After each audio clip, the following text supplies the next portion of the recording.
So again, thank you for that introduction. And also, I'm super excited to be here. We're going to be talking about specific strategies to take back your time in the very challenging days that we're all in. And for many of us, it was already a challenge before now to juggle everything. Hi, Suzanne. So glad that you're here. So I am hoping to answer as many questions as possible after I get through the presentation portion. Anytime I do a workshop, my favorite part is being able to answer questions from you guys. But just in case I am not able to get to everyone's questions, or you feel like you have a unique situation that you want to talk about one-on-one, I have carved out some time on my calendar where you guys can schedule a complimentary session one-on-one with me. There are only a few of those time slots available. So if you would like to talk to me one-on-one, you can grab time at whitneyawhite.com/time, and we will dig in individually. Okay, now let's talk about what you are going to get out of this workshop today. I am going to share the keys to build the life you've always dreamed of without running yourself into the ground. Move past other people's ideas of success and get on your own path to achieving those goals that matter to you most. Avoid the trap of staying busy all the time without actually getting the things you most want and need done. And how to enjoy your life now, as opposed to running yourself ragged with the hope that one day you'll be able to enjoy the fruits of your labor. Again, quick reminder, if we don't get to your question, or if you feel like, I want to talk one-on-one, and instead of asking the question in this forum, feel free, grab one of these limited spaces to chat with me one-on-one at whitneyawhite.com/time. All right, so in order to get where I am in my own life personally, with this place of balance that I found, which has not been easy. I'm a mom, I'm a single parent, I'm an entrepreneur, business owner, have been an entrepreneur for 9 years. And even before that, in my busy days back in corporate, working at Bain & Company, the City of Atlanta Mayor's office, it's always been that struggle with time. And so there are some mistakes that I made and that I see in my clients. And in order to get to this place of balance, the first thing I had to do was stop thinking working like crazy and being exhausted is some kind of badge of honor. So this is important because I've been there, and I know that many of you walk around exhausted, on the verge of burnout, and have some kind of idealized view that's telling you that the hours you work and the sleep you don't get are something to be proud of. And that's BS.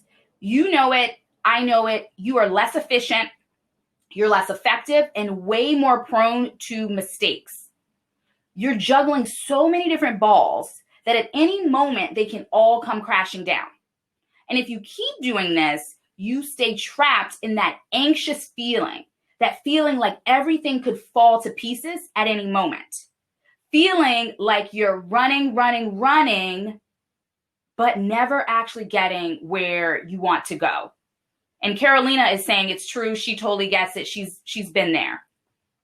So I'm going to tell you guys what to do instead.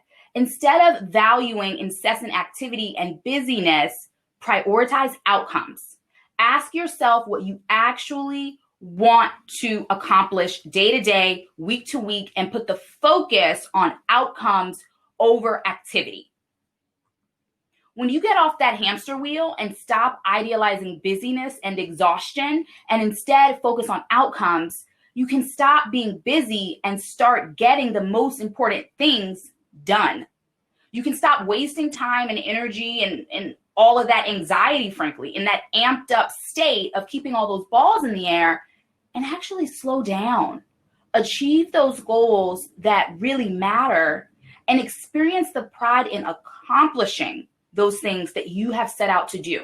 And I will tell you that pride in accomplishment is a way better feeling than the pride in busyness.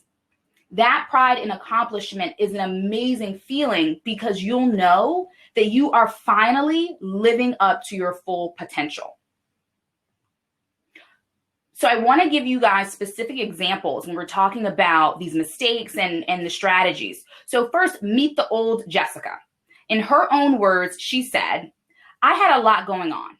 My day job, but also running essentially 5 different businesses on the side.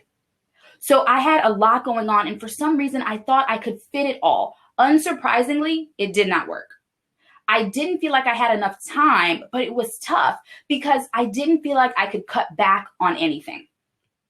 And now the new Jessica, after she stopped wearing busyness as a badge of honor and made the shift to intentionality over busyness, she said, Whitney helped me get immense clarity about my goals in all aspects of my life, then strategically and rigorously align my time with my goals.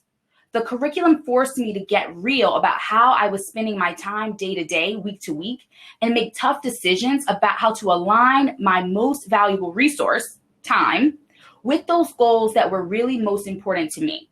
I've now taken huge steps to advance my business while making time for priorities in my personal life.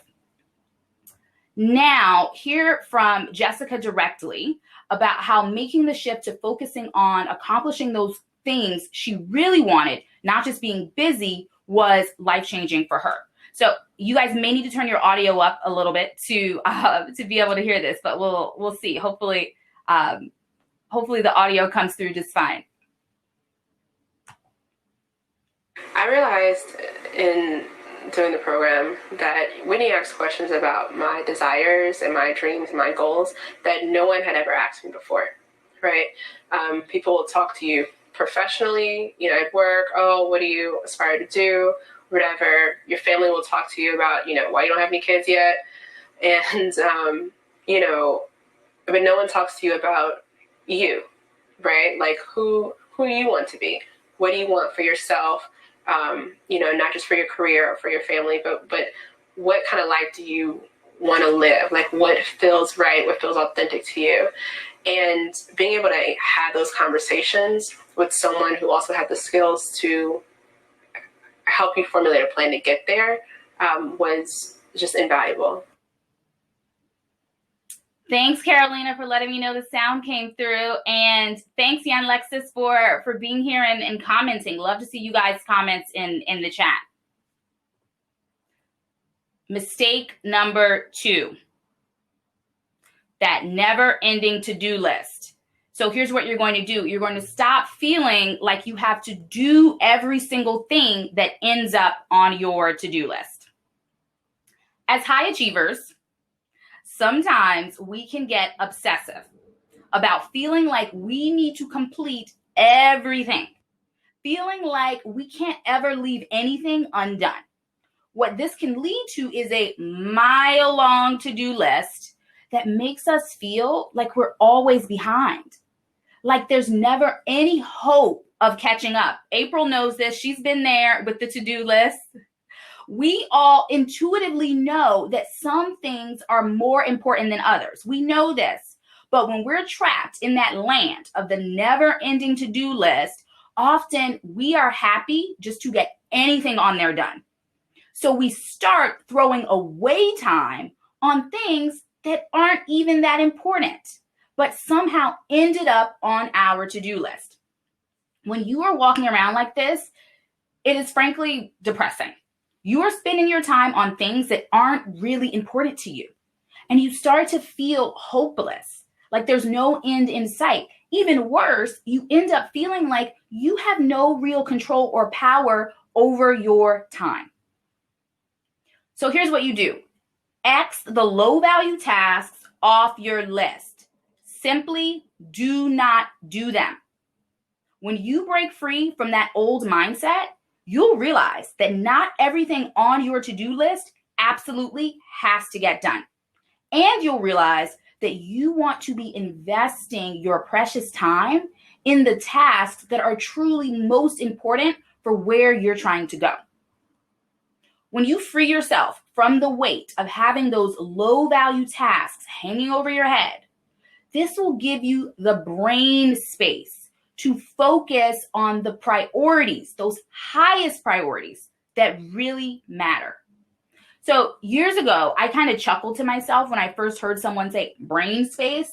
I thought, what is that? That's some kind of made up thing that's not even a real concept. Then I cleared away the noise of low value tasks and I got my own brain space. And wow, what a difference it makes. Simply having less noise, fewer to-dos rattling around in your head can make an incredible impact. It frees you up to kick butt on the high priorities that really matter. Most of all, you'll start to feel empowered. You'll feel more in control of your time and thus more in control of your life day to day.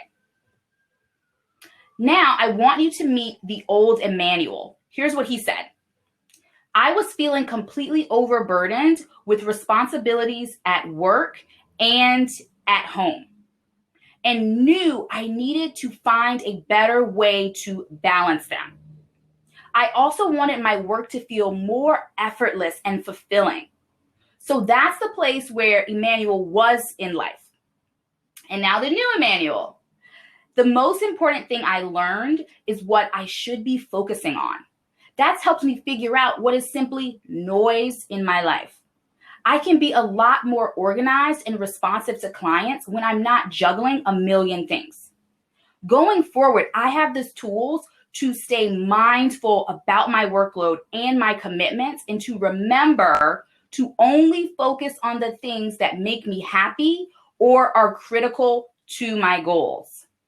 So now we're going to hear from Dr. Grant about how becoming more efficient with his time allowed him to invest in his passion projects. And thanks, Dante, for sharing my bio. And yay, Tanya is saying that this is really good information. So glad this is helpful for you guys.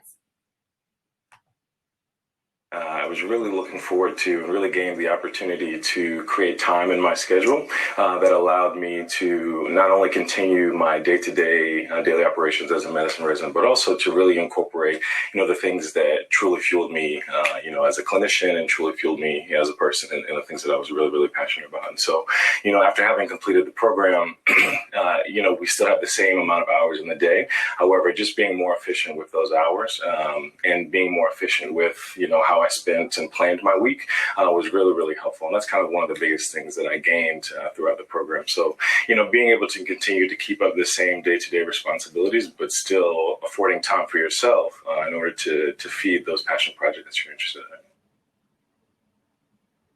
in. Now for number 3. Get over feeling like no one else can do as good of a job as you can. This is another problem with we high achievers. We have this problem. Because you don't think anyone else can do as good of a job as you can, you're afraid to let go. You end up convincing yourself that you have to do everything yourself. Whoa, that is a dangerous place to put yourself in. Think of all that pressure. By making this mistake of thinking you have to do everything yourself, you walk around with the weight of so many responsibilities on your shoulders. Responsibilities at work, responsibilities at home. And right now, you guys know this is blended together so much. Responsibilities just across the board, and it is suffocating. There's so much you feel like you have to do that you literally cannot even catch a breath. I feel like you guys have been there. Sabrina, Jan Lexus, Kat, I'm hearing this. Tanya said, ouch, this hit Tanya. April's been there. You guys know what this is like. Delegate. The idea that you're the only one who can get it done right is total BS. You are not the only competent person on the planet. Identify the right tasks to delegate and the right people to delegate them to. When you free yourself from the I have to do everything myself mindset, then you can reap the benefits of laser-like focus on those areas where you're able to add value in a truly differentiated way. That is what's going to get you closer and closer to your big goals. This is an incredible place to be because you're going to start to feel focused. The feeling of focus is a distant memory for so many of you. It's been so long. For some of you, you may think, I don't even know what that feels like. I've always been so scattered. Well, I will tell you, focus is an incredible and super powerful feeling. When you feel focused, you can tackle so many of those big goals that are important for you personally, for the teams you lead, and for your entire organization. Focus is like a superhero type of gift. When you are focused, you can think clearly, be more creative, communicate more effectively. True focus feels like you are operating at your peak level, and you know that nothing can stand in your way. The old Jasper was trying to do so much himself. Here's what he said. I think I underestimated that even if you enjoy what you're doing, it's still work. So I'd be like, oh, it's okay, I'm fine. So with my calendar, there are things I wished I could push off to team members, but not completely. So people still needed to check with me. Now check out the new Jasper. Whitney helps me get super clear on how to prioritize my goals and get rid of all the noise in my work and personal life. It's given me a complete mindset shift. And as a result, I think I'll be a better CEO. I have the ability to drive my startup towards profitability. While that's always been our goal, after looking at how I spend my time currently, it became clear that that was undoubtedly going to take way longer than necessary because I was wasting my time on things that matter, but don't make sense for me to be doing. As a result of the course, I feel a new zen, and I'm hype about the changes I have already made. Also hear from Harlan on the benefits he's gotten from being more balanced and more focused when it comes to the demands on his time.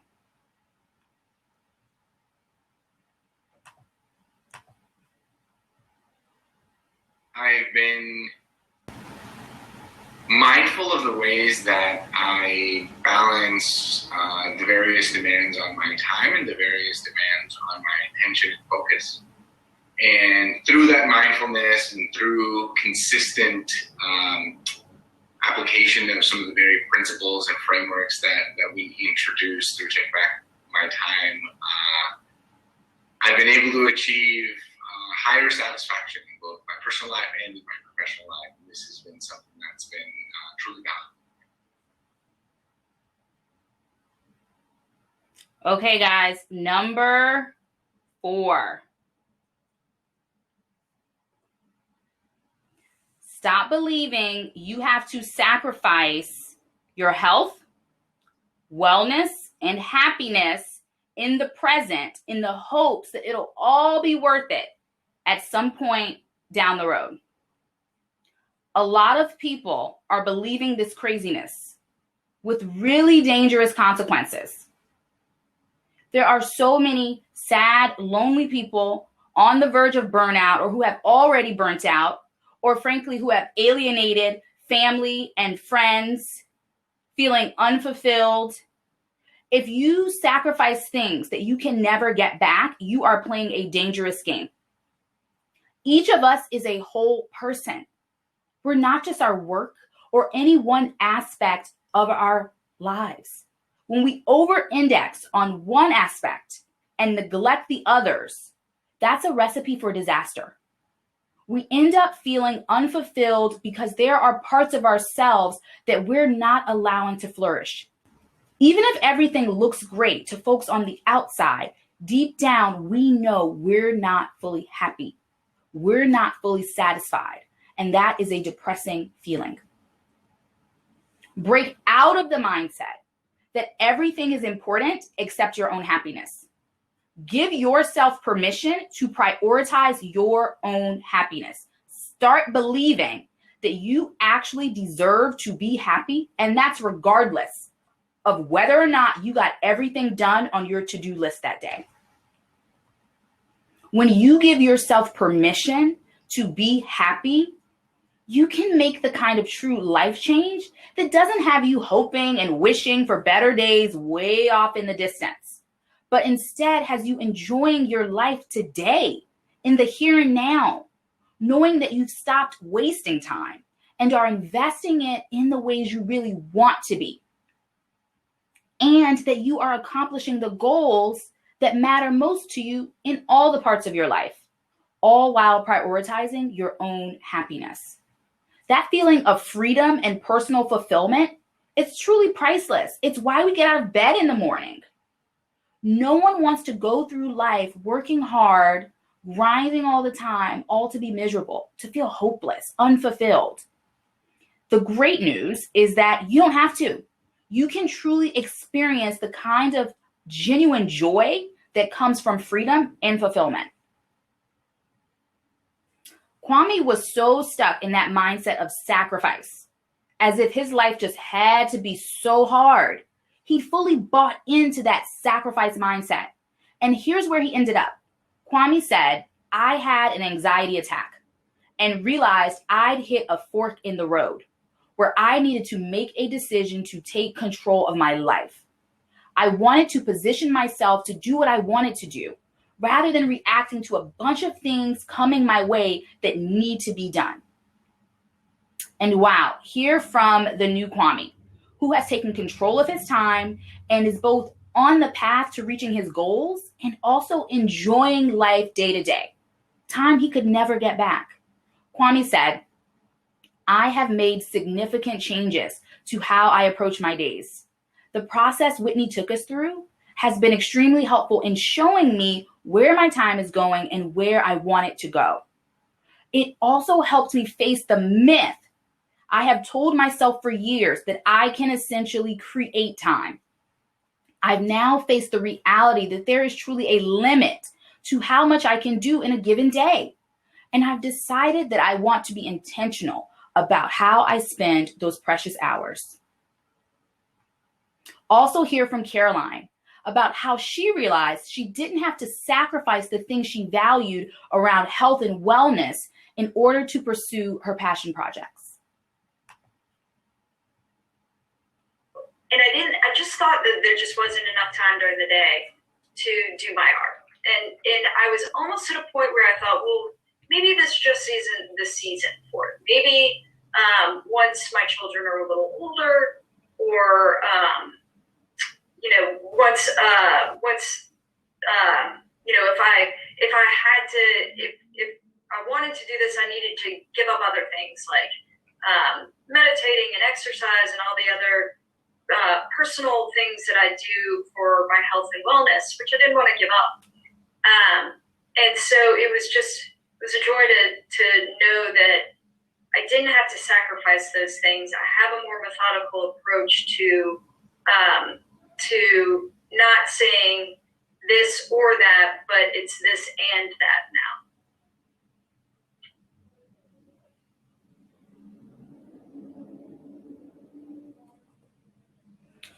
Stop thinking, feeling, believing. 1, busyness, working like crazy and being exhausted is a badge of honor. 2, you have to do every single thing that ends up on your to-do list. 3, no one else can do as good of a job as you can, so you have to do everything yourself. 4, you have to sacrifice your health, wellness, and happiness in the present in order to get where you want to go in the future.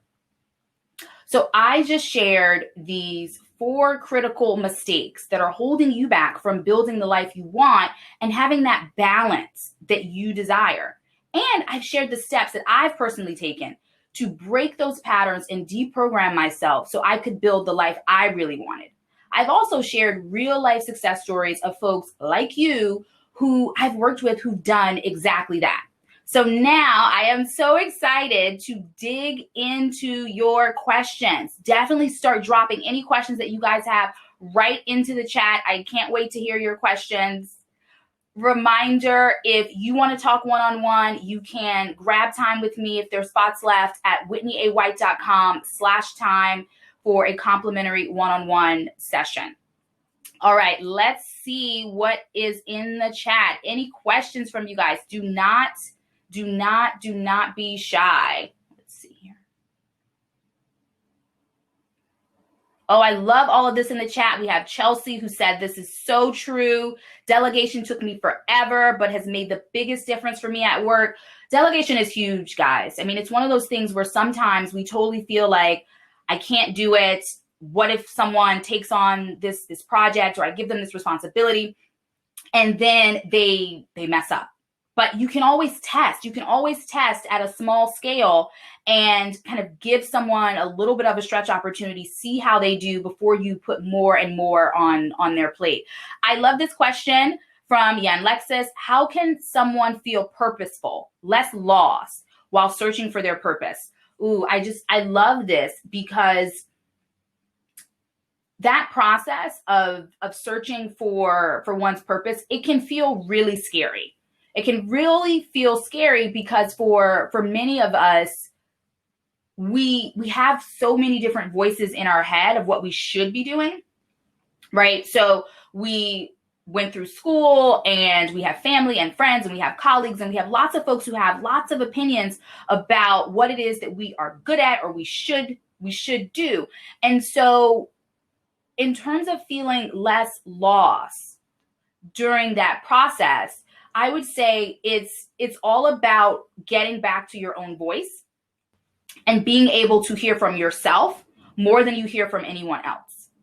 So in a sense, I think I have a little bit of an unfair advantage in this. I studied anthropology in undergrad, and one of the things that struck me at some point, I think it was around my junior year, I had this realization. I was literally just walking on campus and I had this moment where, you hear the chatter in your brain, and I stopped mid-stride and I said, wait a minute, I don't actually think that. I don't actually believe that. Well, I've been studying and learning how, as an anthropologist, to be able to really unpack those biases that you have, those preconceived notions, so that you don't really put that on top of what you're seeing, right? So that you don't color everything that you're seeing with really what's everybody else's ideas or preconceived notions that you have. And when it comes to figuring out your own purpose, it's a similar type of process to strip away everything that's someone else's voice and really hear what's your voice, and be able to stop when you're hearing someone else's voice, say, well, no, that's a better career, or that's a better job, or no, you should do that. And think about what it is that you really want. What you really want and what's truly going to make you feel fulfilled and happy. Because at the end of the day, it's your life, not all of those other people. Carolina, I am an early bird, so that means I'm up at 5 and get right to it. By the end of the evening, my brain is ready to shut down and I rarely get to do my reading and writing. How can I accommodate doing stuff during my peak times, but also doing what I enjoy? Ooh, I love this question. I have lots of clients who are early birds. I am not. My first meeting typically starts at 10 because I'm not an early bird. I'm a night owl. I like to stay up late. But for you early birds who are getting up early and you've got that energy first thing in the morning, what works so well for my clients is actually prioritizing those passions, those interests that you have first. Do it first. So for instance, if you want to read, you want to write, I have clients who are authors or professors, or you want to meditate before you even get started with those things. Do it first. Make that your time for you before you start getting wrapped up in the day. Because otherwise, what will happen is you will give that fresh brain, that fresh energy to all the things that everybody else is putting on you. You'll get up and you'll see some random fire drill that you need to respond to, or you'll get started on something that someone's been asking you about, and then the day just flies by. And by the end of the day, you're just like, oh, you just have none of that brain space, none of that creativity, none of that energy, that excitement that you want to bring to those things that really make you feel alive. You won't have it because you would have given it to everything else that someone else told you was important, instead of giving it to yourself. Ooh, I love these questions, guys. Keep them coming. So another question from Jan Lexus. As a young entrepreneur, what do you personally believe should be top priority for career growth? Okay, y'all, I love this, because When I first started my business, Afara Global, back in 2011, I did everything wrong. Everything wrong. Totally wrong. I'd been at Bain and I've been doing strategy consulting, working with Fortune 500 executives, really in that strategy kind of mindset. I've been at the City of Atlanta Mayor's office. I've been in tech, all of these things, right? And very much with that like strategy, kind of planning, ops, processy type of mindset. So when I decided to start my own business on the side, so I still had my day job and then I was starting my own business, I thought, okay, I have this business plan. Y'all, I developed financial projections. I'd done my whole competitive landscape. Y'all, I'd done all these things, right? The things that you do when you're coming from a consultant background and you're thinking, strategy, all of this stuff. And I also had, I had the name, I had a website, I had a whole branding package, I had logos. Y'all, I had custom fonts, okay? I was traveling, going to conferences, networking. But you know what I did not have? I did not have any clients. I did not have any customers because I was focused on all these things that I thought I was supposed to do. And I wasn't focused on what was super, super core at the most basic level. And I actually spent 2 years on that business, working on the side, putting a lot of time, all my time in the evening, all my time on the weekends, focused on that. And it was losing money every year. It was turning into a very expensive hobby. Okay. And it wasn't until I left my job full time and I was like, okay, girl, you have to put food on the table. You need to actually be making some money in this business, that I took a step back and I actually started using a lot of lean startup methodology. So I use tons of lean methodology with my clients and my innovation work. I use it in my own business. I am all about lean and rapid experimentation. And so when you are thinking of what is that top priority, I would say, first of all, it's really getting in the mindset of your ideal customer, really understanding who that person is, everything you can understand about them, and making sure that everything you're doing in your business, I don't know where you are in terms of whether you already have an existing product or you're developing a product or you are offering a service, but everything is coming back to understanding that ideal customer and that you're using rapid experimentation. You are developing MVPs, you are testing, you are iterating, love data. You are in the data, really thinking about all of that to ground you so that you don't end up in this place where you're doing a whole bunch and you're really, really busy, but it's not flowing to the bottom line because there's that disconnect. Or frankly, in a place where you feel like, am I really an entrepreneur? Where you start to feel that imposter syndrome because it's not actually syncing up in terms of what you're trying to do and getting that traction that you want. Love that question. Carolina says, that sounds amazing, but a little anxiety inducing. It's aligned with my personal goals. You're spot on. Definitely want to give it a try. Okay, love that. So yes, I understand that it can make you anxious to feel like, and remember guys, Carolina had that question about waking up early in the morning. How do you prioritize what you want first? So this is the thing. We talked about that never-ending to-do list. There will always be more things you can do at work. There will always be more things that you can do where other people are asking you to do them, right? And even if it is a work project, maybe it's a work project that's really important to you where you know this is where I'm going to shine. We talked about focusing on where you can add differentiated value. Let's say you're trying to get promoted and you have a super long to-do list. You can focus on just getting, any and everything checked off, or you can say, let me be laser-like focused on what is going to show my differentiated value. For my clients, anytime they're trying to get promoted, I'm saying, let's look at your rubrics. Let's look at your performance charts and let's see what you need to demonstrate. And then let's work backwards and make sure that you are putting your time in the areas that are actually going to help you demonstrate those competencies, that are actually going to help you set yourself apart. Right? And so it can feel anxiety inducing because we feel like we have to do everything. But what we're really needing to do is what's most important, not all the random things. So give it a try. I'm all about testing. Give it a try. And what I love about testing, and sometimes my clients are nervous and I give them a little push to do it anyway, right? That's what you do as a coach. But when you actually test it and you see, wow, this really works for me, I'm getting these outcomes, then you build momentum. You build momentum, you're less afraid, and you do more and more. Awesome. So question from April. I often get caught up spending hours answering emails to the point that I get anxiety. How do I deal with balancing that everyone expects immediate email responses to emails that aren't necessarily an emergency? By the time I get to lunch, all I did was answer emails sometimes. I love this question, April, because we have to train people on what to expect. We have to train people on what to expect. This will also probably stress you out at first, but when you test it, you will see that it's fine. So there's a level at which you know instinctually the emails that really need a right away response versus the ones that don't. You know that. And so if you say, for those that don't need a response right now, I'm going to wait. And instead of spending my whole morning in my fresh brain power on things that are not priority, I'm going to set aside an hour in the afternoon where I will go through those lower priority emails and get those people those responses. I will do high priority emails because they're high priority. I will get to them quickly, but the others, they will wait. You can also apply this to meetings.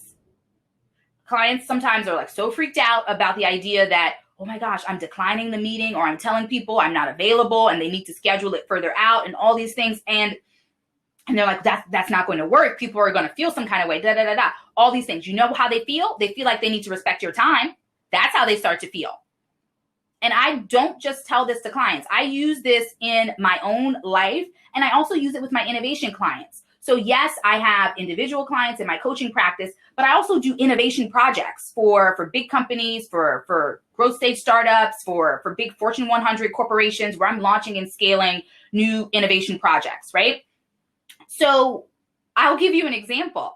I was doing a project in Chicago with a Fortune 100 financial services company working on a cybersecurity app. I was a product owner, lead product owner. I had several product owners under me. We had dozens and dozens of devs. And people needed to schedule a lot of meetings with me. Okay, this project had over 100 people on it, tens and tens of millions of dollars. By the end, it was hundreds and hundreds of millions of dollars, right? So people need to schedule meetings. And I would block time on my calendar that people could not schedule over because I needed to think. Yes, as a product owner, like I'm doing lots of coordination and all of that. It's an agile team, all of these things. So I'm working with devs, I'm working with the business, I'm doing all those things. But I also need to be in my brain and think, because that's how I'm going to add the best value. So there are times when I do not need to be in meetings. And you know what happened? I never once, that was a long project. I worked with that client on that project for a year, embedded with that team. Never once did someone say to me, Whitney, you're not available enough. Whitney, you don't have enough availability. We can't get time with you. You know what they would say to me? Whitney, we know you're so busy. We're trying to get this meeting together and we have all these people. We're struggling to find some time on your calendar, but we know you're so busy. And then we would figure out, when could work. That's what they would do. But they wouldn't put BS meetings on my calendar because they knew I was busy. And they also would not put last minute meetings on my calendar because they knew they would have no time. There would be nothing available last minute. So people started to show up and respect my time in a certain kind of way. So I know some of these habits around the email saying, you know what, that's low priority. I'm not going to respond right now. Or, you know what, that meeting is not super important. So I'm not going to make time for this meeting that's not important. Or I'm going to decline that meeting because I don't need to be in that room. These things can make you feel anxious, but what happens is that people start to respect your time and respect you more because you are respecting your time and you are respecting yourself. So we've got a couple other questions in the next 5 minutes. I hope we get to them all. In case we don't, you guys can definitely grab time one-on-one. I love to talk to you. You guys are just amazing. I'm loving this. So I'm sure that we'll have some great conversations. Any of you who talk to me one-on-one. Dante says, what do you do to realign yourself when you find yourself falling into old unproductive habits? Ooh, I love this. I love this because I'm a real human, right? Like I'm a real person and I use my program, but I'm also still, a real human. And so there are a couple things that I do that I find super helpful. So the very first step that I do with my clients in the coaching work is to get really clear on what is their goal across all the important areas of their life. And so we go through this exercise where we craft that goal. And then we build out a roadmap of how to get there. So anytime I feel like I'm off track, I go back to my goal and I read it, I look at it, I zero in on it, and I do a gut check with myself to remind myself, wait a minute, am I focused on this? Is this what I'm doing? And I go through that roadmap and I see where I am on the roadmap. And it's, I told you guys, like, I'm a PO, I'm super process oriented, all of that stuff. So, it's color coded. And so I know when I'm on track on certain things or behind schedule on certain things. And that feels good because I can see, wait a minute, this is going great. I'm really great here, but this area, I'm off track. And I will take that high level and then I'll go to my actual calendar. I will go to my calendar and I will look at where I'm spending my time. My calendar is all color coded, y'all. So, I can look at it and very quickly know, wow, a whole bunch of time going here. Great. The time that I want to spend with my daughter, it's all here in this purple color. It's happening. I might say, oh, wow, I'm spending way too much time on internal meetings with my team. Folks need to step it up and leverage my time better. And then I will have conversations with my team so that they can do that. Or I might say, I'm not spending enough time on business development. I want to do more of that because I want to be consistent in cultivating those relationships and bringing in new projects, et cetera, right? So I can immediately get that view. And then something that I love to do, y'all, at the start of the week that just gets me really excited is to go through my calendar and look at every single thing that's on there, like every meeting, and say, okay, what can I cancel? What is not actually critical? Where can I reclaim some time in this week from things that are not critical? I love it. It makes me feel great. It makes me feel accomplished. I let people know, can you send that to me in a note? Or I have someone else take care of it. Or some things just don't need to happen. So I absolutely love doing that. So those are some quick things that I do to kind of even check in with myself. So Zane says, I love the structure and boundaries, but how do you stick to them? So this is a great question. For me personally, I stick to them because I run a program called Take Back Your Time. I cannot be out here working crazy hours. I work 3.5 days a week. I cannot be out here like working crazy hours, like my clients seeing me like tired and all, I cannot be doing that. Okay. So for me, I'm really big on authenticity. So I have to show up in that way. For my clients, it's because they have support and accountability. That's how they actually stay on track, right? So they have support and accountability from me, but they also have community. They also have community from other people who are in their cohort, who are in my community. I have a private online community, people who have the same mindset. And for everybody, anytime you're trying to make a mindset shift, it is super important to surround yourself with people who are in that mindset that you're moving towards, right? Because you're going to interact with people day to day who are still in that other mindset. So you need to reinforce where you're going by surrounding yourself with people who are in that place, people who are thinking along those lines. Zane's like, yes, finding the tribe. Exactly. All right. And then another question. This will probably be our last one. But if we didn't get to your question or you've got something burning, if there's more time available, limited spaces. I just told you I only work 3.5 days a week. So there are limited spaces on my calendar. But if you want to grab one, feel free so we can talk one-on-one. As someone striving to become a life coach in the future, oh, yay, young Lexus. What are your recommendations on what topics or information to learn so I can provide knowledge that caters to everyone with different life paths? I love that question for 2 reasons.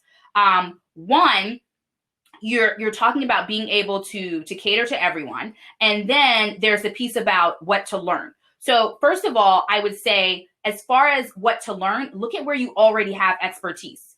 I created Take Back Your Time because I kind of realized, I had this light bulb moment that I'd been doing this type of work, supporting my innovation clients, so clients in that startup or in that corporate setting, on helping them with these types of things, simply so we could get the job done, right? So they needed help on being able to improve in these areas, simply so we could deliver the product, so we could ship, right? Like they needed help in these things. And also with my background in anthropology, I then went and I did hundreds of interviews with executives, with professionals, with startup leaders to develop the curriculum for Take Back Your Time. So I would say, look at where your expertise is and dig in there so that you can be drawing from a place where you already have authentic expertise. And then in terms of catering to everyone with different life paths, don't do that. You do not want to cater to everyone. You know, one of the sayings that marketers often have is that if you're marketing to everyone, you're marketing to no one. You really want to focus. So for instance, with Take Back Your Time, I am focused on high achievers with really big goals and really big visions for their lives, for what they want to accomplish, but who are pulled in so many different directions day to day that they end up feeling exhausted, feeling overwhelmed, and at risk of falling short of their full potential. So I'm very clear on who my client is and who is not my client. So I can get into a conversation with someone who's applying to work with me, and I can tell them within 10 minutes if they're not my client. So, and that happens, and that's okay. And I'll just let them know, and I'll try to be helpful and give them as much advice as possible that can be helpful for them, but I'll let them know they're not a fit to work with me. So I would say, do not try to help every single person. Really try to look at your expertise where you authentically can show up as an expert based on your experience, based on your skill set, and then be really clear about exactly who you want to help. You guys have been amazing, amazing, amazing. Thank you so much. I cannot say thank you enough to you all for your awesome questions, you all for being so thoughtful and engaging. I love this. In the chat, you guys were super into this. I hope you enjoy the rest of the day at this amazing event, and thank you to Technically. Bye, guys. Take care.